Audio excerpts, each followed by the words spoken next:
Well, hi, and welcome back to Boomer Banter, where we have a real talk about aging well. My name is Wendy Green, and today we are continuing our series on friendships. And this time we're focusing on what friendships look like now at this third act of our life. Maybe fourth, maybe fifth for some people, but in this later stage of our lives. And if you haven't listened to part one yet, I would encourage you to go back and give it a listen. We looked at how friendships form in childhood and young adulthood, and how those relationships shape us, how they fade, and quite often leave their mark. But today is about this season of life.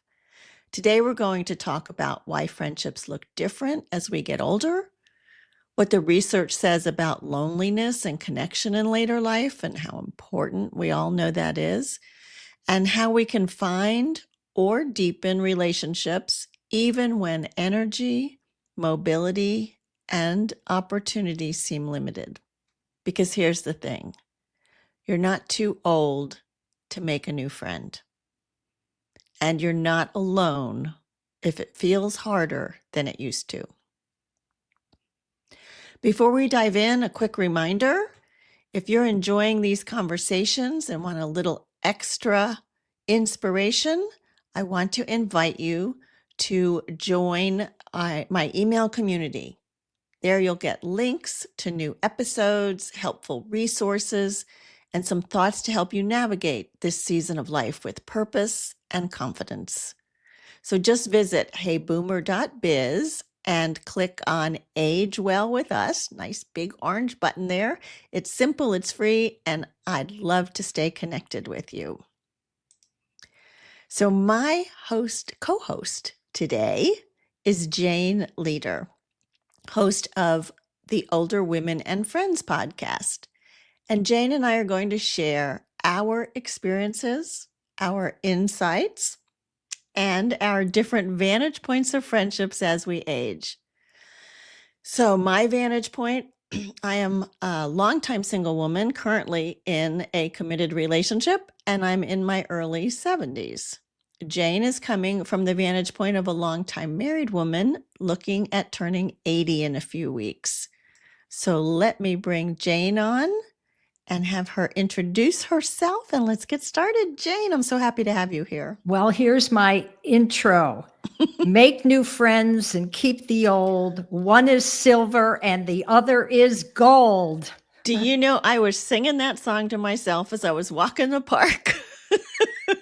That was a Girl little Scout, right? Yeah, either Girl Scout, sorority, I don't remember, and that just came to me 2 minutes ago. So here we are talking about friendship. I know. And friendship is such a gift and not always easy. So let's just call it out. Loneliness is real, even if you're surrounded by people. Even if you're in a relationship, I can testify to that. You can feel lonely. According to the U.S. Surgeon General's 2023 advisory, over 50% of adults report experiencing measurable loneliness. Not just loneliness, but measurable loneliness. What's more, chronic loneliness, and research shows this, it increases the risk of dementia, stroke, heart disease, and even premature death. And adults over 60 are especially vulnerable, particularly after retirement, widowhood, or losing long-term friends. So Jane. Yes. Talk to me about loneliness. Have you experienced that? Only a lonely boy, girl. Of course, I am in a long-term marriage and I have a son and I have friends. And then I have a lot of friends who are no longer friends. Perhaps they moved away. They want to be closer to a grandchild. They don't like the weather where they are and they want to go someplace warm, or we're no longer on the same wavelength and it's not a supportive relationship. And I do spend a fair amount of time, particularly since I've been doing the Older Women and Friends podcast and hearing all the experts talk about the importance of friendship. And I'm sitting there and sort of counting, well, okay, I've got her, I don't know about that. So absolutely talking about loneliness. And obviously, the older we get, the pool of people our age with whom we can become friends begins to shrink. Mhm. So we are in a position where we're looking at intergenerational friendships so that we are striking up friendships with women and men who are younger, sometimes real young, 52-ish or something, the age of my son. Yeah, and it's interesting how that tends to work of being it's what you said first about being on the podcast, being a host of a podcast. It has also raised my awareness, like you kind of bop along and you might be recognizing that you don't have the same pool of friends that you had. You don't find the friends that you grew up with because we've moved, they've moved, everything's changed. But the more I've had people on the show, um, one of the reasons I created the collaboration group, Jane, for all of us, we have, that for podcasters, we have that collaboration group, is because I wanted to be with like-minded women who are trying to strive for more meaning and purpose in their lives as we get older and share ideas and share friendship. And I feel like we have developed friendships in that group. Absolutely. I was thinking about that this morning, and you're correct. We share podcasting. We are all women. We are all older women, no matter how you define that age range. And for me personally, as with you, first of all, we have become friends, and Absolutely. it's via this collaboration. And by the way, Wendy's done a fabulous job. No, she didn't bring me on to say that. I promise I'm not a paid guest. I'm doing this for free. But the collaboration has been really positive and actually exciting. And for me, and I'm sure for you too, Wendy, I've had a chance to meet some really incredible women who are wonderful at what they do. And it's like, okay, I'd like to spend some time with you. And how about you? And how about you? So it's been fantastic. Yeah. And that's one of the things that I hope people, we leave them with ideas, Jane, because one of the things that people say all the time is it's so much harder to find friends now. And so, we none of us live close to each other, but we've become friends via Zoom. And so I think part of what being a friend is at this stage of our life needs some redefinition. It's not the same friends that we grew up in high school with, or that we were in college with, or we raised our kids with, So I'm curious what you think you would need to find in a friendship at this point. Honesty. I don't want a rubber stamp, and I don't want to be, someone who does that in reverse. They can be constructively critical, and I don't mean critical in a negative sense, but I want people, I want friends, and I want friends who have my back. Friends whom I can call at 2 o'clock in the morning and saying, God forbid, I need to go to the hospital, or, something's happened with my son and I need to talk to you or be with you. I know that I had one friendship, and after realizing that I could not depend upon her for that, our friendship frayed. And I think I probably took the lead on that. And it was sad, but that's the reality. And you want friends who are fun. I mean, yeah, we're not in Right. college anymore, and we're not necessarily, rock and rolling every night, but you want to be able to laugh. I think Yes. laughter is a major component. Yeah. I'm trying to think if there's anything I would add to that. I think no, having somebody that gets you and that would have your back is so critical. And I think we've become more discriminating because, it's funny, right? When you reach this stage of your life, you think, I'm going to have so much free time. The kids are out of the house. So I don't have that 9 to 5. But we become also a little bit more protective of our time. Also, I think we want to use it in ways that feel meaningful to us, feel important to us. And so we're not indiscriminately just adding people to our lives just to have this posse of friends. We're being very intentional about who we want to be friends with. And that posse idea, I can remember, maybe in my 40s, and it's like, I've got to invite every single person I've ever met on the planet to this party, because I just want to be surrounded by hordes of people. At this point, as I'm getting ready to plan my 80th birthday, you are correct. I'm much, much more selective. Do I want that person? Am I going to love seeing them? Am I going to just love hanging out with them and sharing stories and laughing and dancing and having a great time? So I get that. So that list that was maybe in the 40s or 50s is now down to maybe 20, and that's including the band. That's great. Well, I'll be there on Zoom. Okay. Yeah. So to make a friend at this point, it does require some intentional effort. And that can feel hard when we have limited mobility or when you're grieving a loss, which does happen more often than we like to admit at this point in our life. If you've moved to a new town, or, sometimes we're just tired, right? Emotionally or physically. And so what is some of the effort that it takes to cultivate a friend and to keep that friend? I think first and foremost, we have to be willing to perhaps step out of our comfort zone. We're not necessarily used to being not aggressive, but assertive. I interviewed Melinda Brau. I think she spells her last name Brau, and she's the author of The Wisdom Whisperers.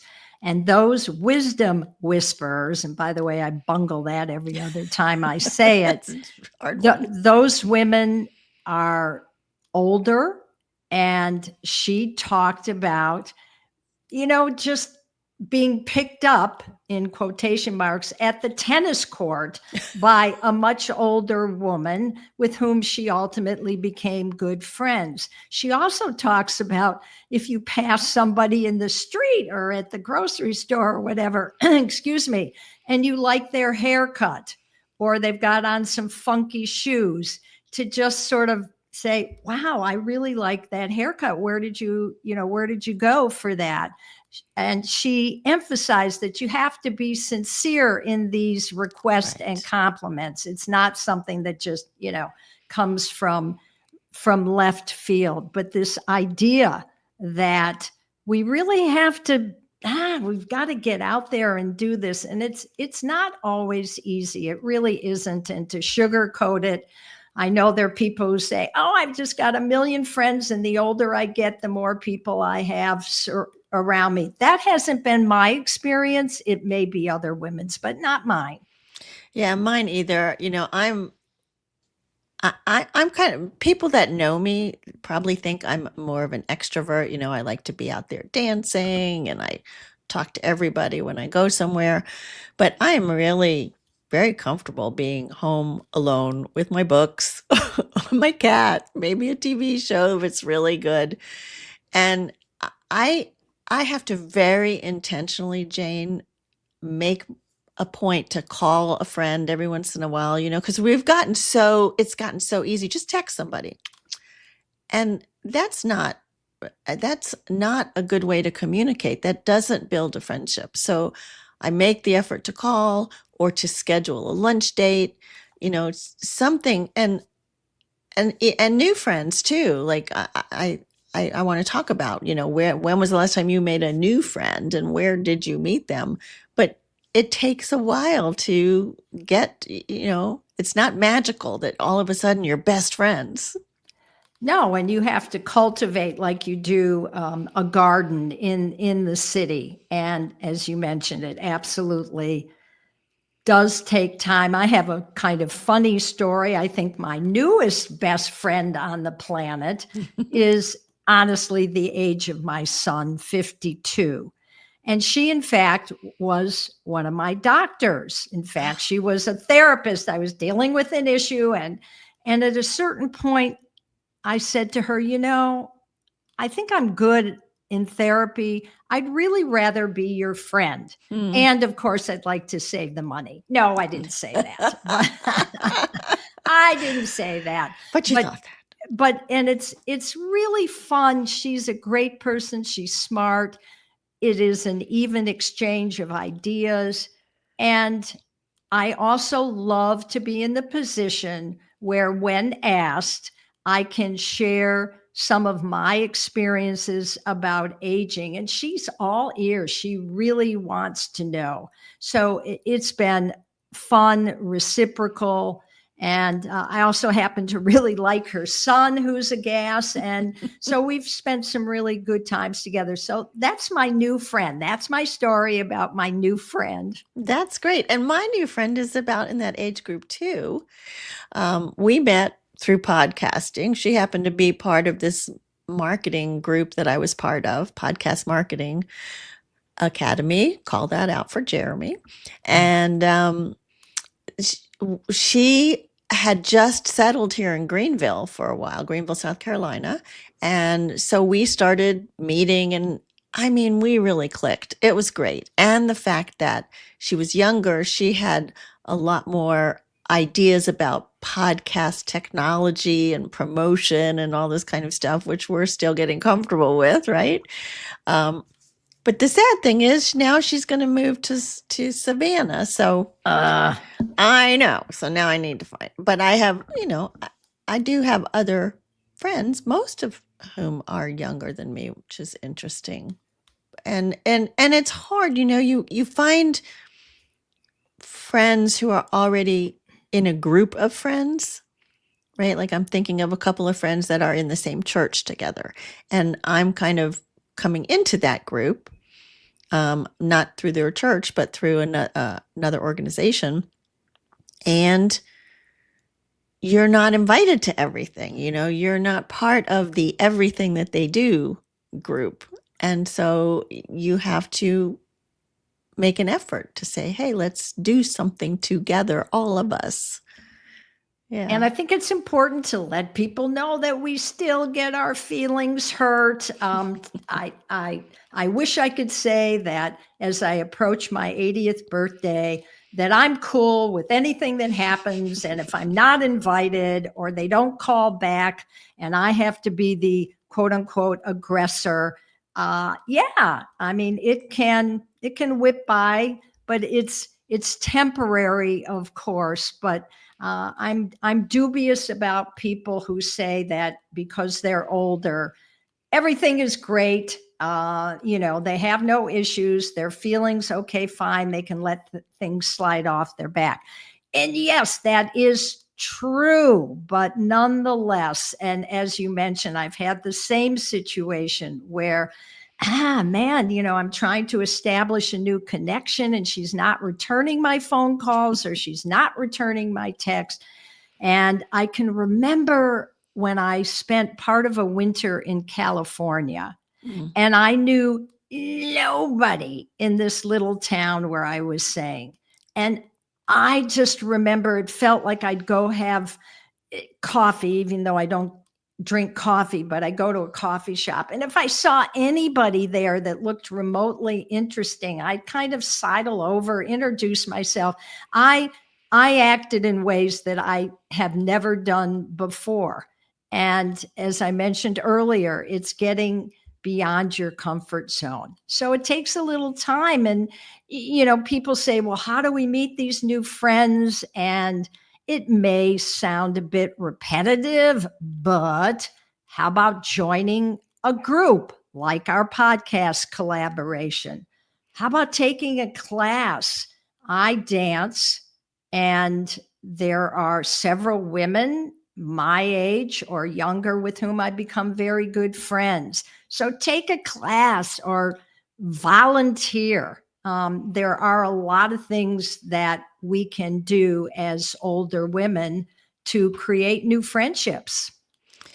Yeah, and I think you made a good point when you talk about getting out of your comfort zone, but finding places. Like I'm thinking about some people, a friend of mine who has very limited mobility. So going out to do things is much more difficult. But we started this collaboration group, Jane. It's all online. We don't have to go anywhere. There are other groups. In fact, I'm going to talk about one next week that are they some of them do have local meetings, but it's also a lot online. And so if you have certain interests like dance, like art, like politics, like whatever, religion, whatever it is, you can find groups. You can find them on Facebook. You can find them on podcasts. You can find them on the internet in places where you don't have to go anywhere. And so even if you have limited mobility, I think you can still cultivate friendships, but it does take stretching that comfort zone. And the online connections befuddle me a little bit, because I know there are some people, and that's the entirety of their friendships, and they're online and sharing their innermost feelings and so forth, but they've never met in person. They probably never will meet in person. And I sometimes say, really? So these guys have become very, very close doing it all online. But hey, I guess people meet online and end up getting married. So why not starting a friendship? I mean, well, and I think the important thing with that too is you want to see the person. It's like with online dating. If you're just talking to them on the phone, if you haven't met them via Zoom or at least met them in person, I wouldn't trust them at all. If somebody doesn't want to let you see who they are, don't go there. So a group where everybody's on the screen and you can see who's there, okay. But don't because it's people are with AI now too. They'll fool you. So make sure you have face to face, eye to eye. We gotta. that's correct. Well, and when you think about communication, right? I mean, just texting, I've been misconstrued so many times, particularly by my children. You send a message and they're like, what? I'm like, no, I didn't mean it that way. So the visual communication is so important. And I got in a little kerfuffle, and I never used that word. I don't know where that came from. I got into a little kerfuffle over the weekend. And while and again, it was because it was based on my having sent an email that was misconstrued. And then I happened to run into this person at a gathering over the weekend, and I had no idea she'd be here. And I said, what are you doing here? And she gave me a look and rolled her eyes and walked away, and then accosted my husband and railed about this email that I had sent and said emphatically, so I never want to speak to her again. And it was like, oh no, please. Now there were some health issues going on with a family member. I think she was stressed. I think I became just an obvious punching bag.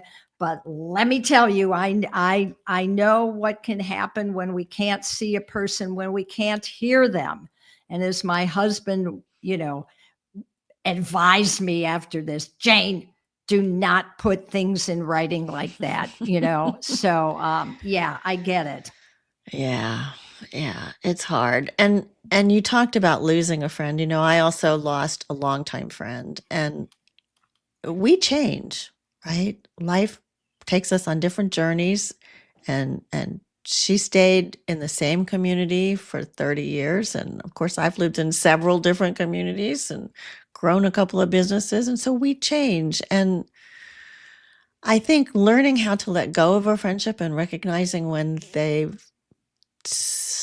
the season of that friendship has expired.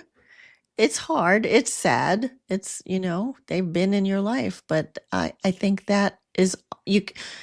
I guess the concern I'm trying to express here is when we're lonely, when we feel like I don't have other friends, it's really hard to let go of that one person, even if they're draining us, even if they're like toxic to us. But sometimes we have to make space for the new by letting go of some of that. And I think that comes with the wisdom that we do gain as we age and what it is that we really need and want and seek in a friend. And yes, it is very sad to lose a friendship like that. I often used to say, well, if you look at the scales and if it's at least 50-50, but when it starts tilting so that you seem to be giving all the time, you're listening, you're a sounding board, you're a pseudo therapist, and yet you're not getting anything in return. And in terms of older friends, what I'm trying to do now, in that case, for example, I'm trying to cherish the memories that I know that we share and the experiences that we shared and holding that and being grateful for that and being grateful that they were in our lives when they were. So, yes, go for the sadness, acknowledge it, feel it, don't run away from it. But then, in a sense, be grateful for the fact that you were able to see that this was not working well and that you were able to end it. Yeah, I love that. I love the way you put that because I think all of those friendships have left their marks on us. We've built character through that. We've learned through them. They have left us with some very precious memories and some memories that we don't want anymore. But but gratitude is so important. And yeah, I am trying my best with gratitude. So I'm trying to lead with I feel very grateful for fill in the blank. They used to have when you had active listening, and one of the tenets was I feel this way because. So you feel in the emotion, and yet you take it upon yourself. So that's a side note. It really has nothing to do with No, but anything that's we're right. talking about. It does. It does. It does. Because if you're not a friend with yourself first, if you're beating yourself up, by saying, I was a bad friend, I walked away from that friendship or whatever, I'm angry at myself. That doesn't serve you, but to acknowledge the feeling and work through it and then move on. I think that is an important point. And if we're talking about friends who die, and I have lost several, and unfortunately, I mean, if we look at the statistics, I think the average lifespan for an American female is like 81.1 years. And for men, it's less, coming in at about 75.8 or something like that. Well, hey, so, that circle is going to diminish by death, if nothing else. And talking about grieving, and you were talking about grieving a friend, talking about a loved one who has passed away, and it's so important to not stuff it, to acknowledge it. And we were talking about gratitude, and I'm saying feel so grateful for the fact that that person was in my life. I will miss him or her desperately, but look what we were able to share during the time that we were together. Yeah. And, I'm thinking back to the song you started with, make new friends, but keep the old. One is silver and the other is gold. So sometimes I hear people say, well, nobody's going to be a friend like my longtime friends. They won't know my parents. They don't know my kids, so it's just too much work to make a new friend it's never going to be like it was. What do you think about that? Well, I think the bottom line is that it does give us a clear slate, an empty slate, so you can fill it all in. And all of us have things that we wish we'd done differently, or, events that occurred that have affected us dramatically. And yes, we do wipe that slate clean. I mean, we wipe the slate clean, and we're able, in a sense, to start over again. So we can recreate ourselves any way we would like. And, I'm sure we've all learned things along the way about being a good friend, about being a good person, about being supportive. And so, there's a lot to be said. I know, I get it. I have friends, they love my parents. They loved coming to my house. Right. They talk about it today, 60, 70 years later. Right. And I go, really? You liked my parents, huh? That's interesting, because I was having some issues. But you were a teenage girl, of course you were having issues. But they've been gone for a long time now.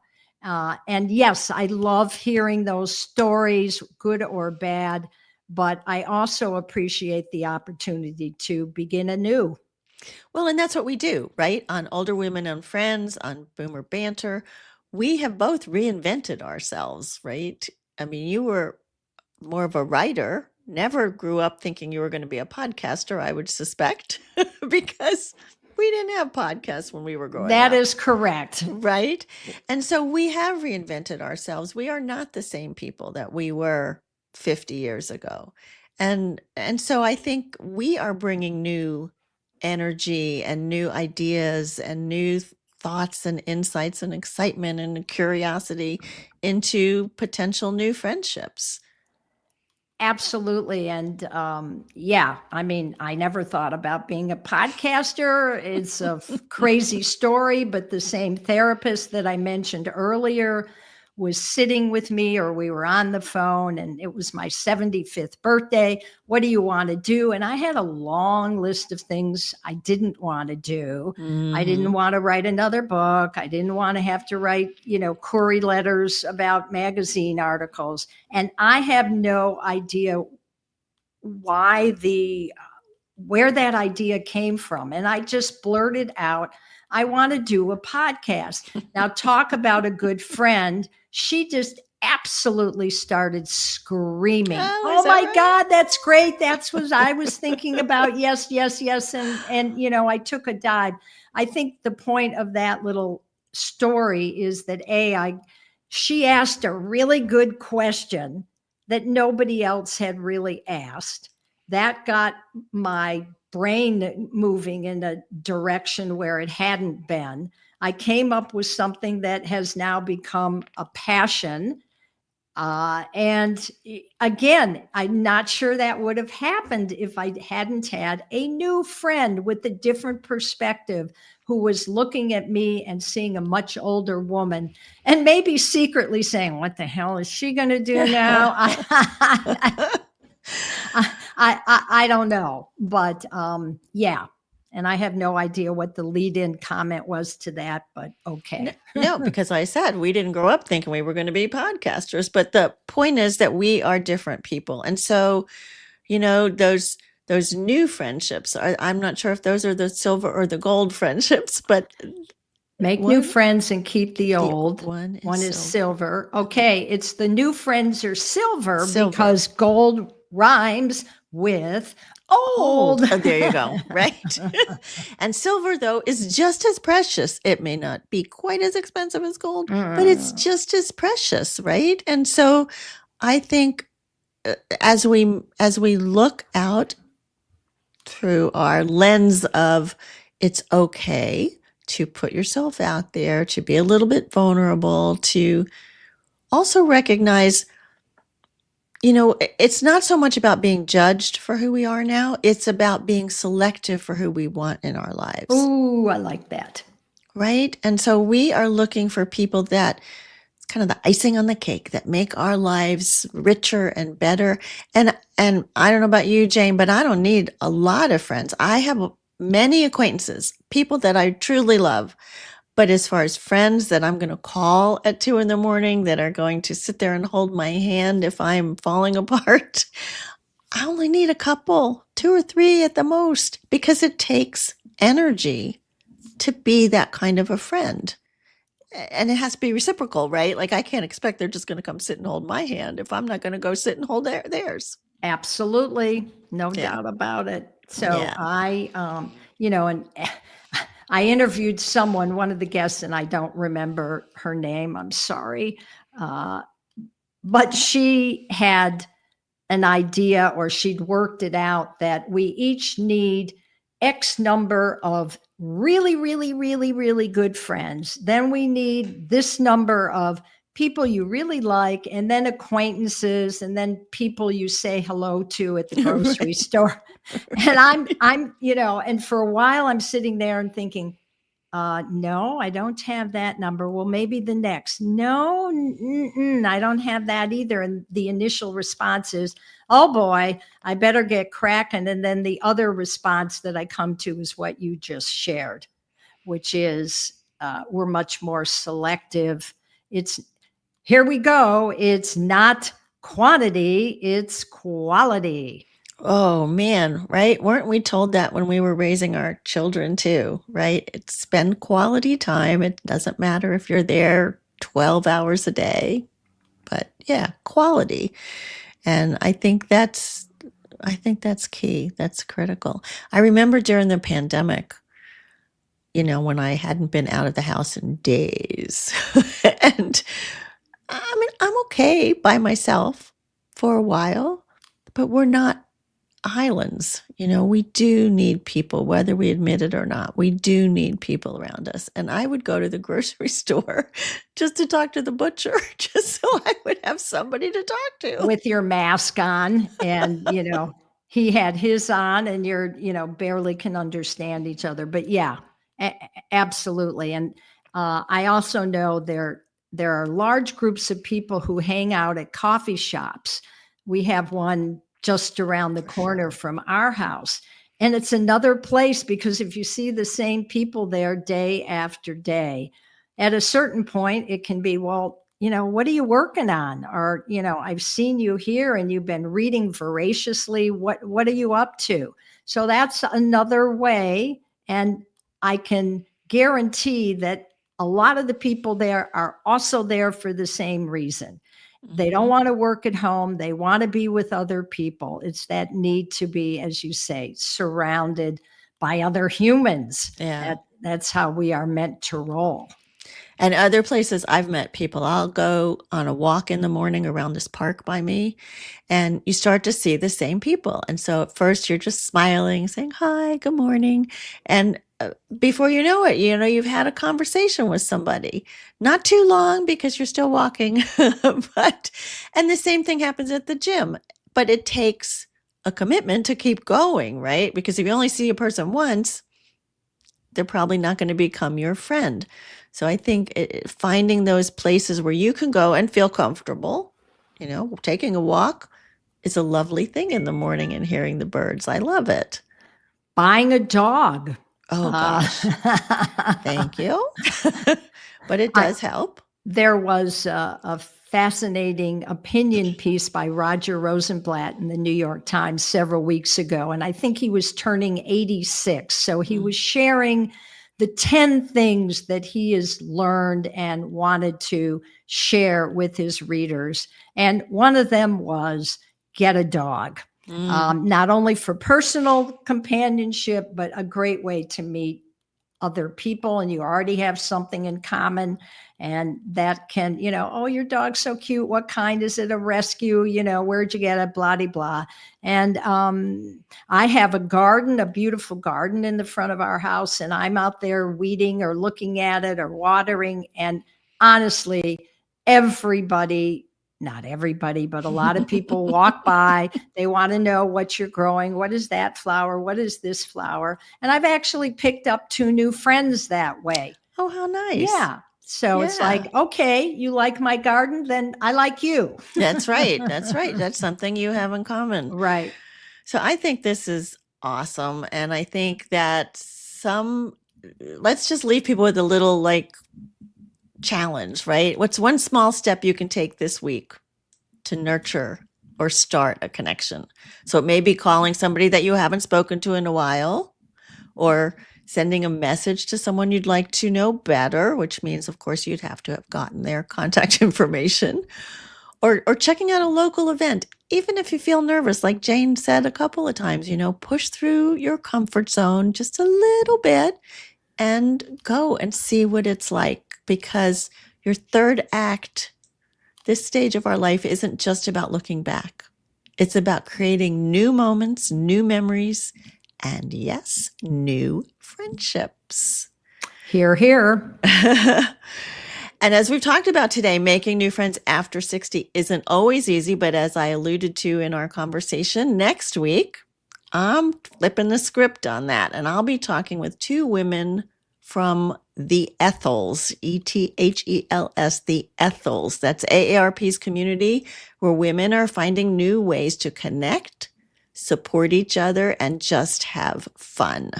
And if you're still wondering where do we even start, you'll definitely want to listen in.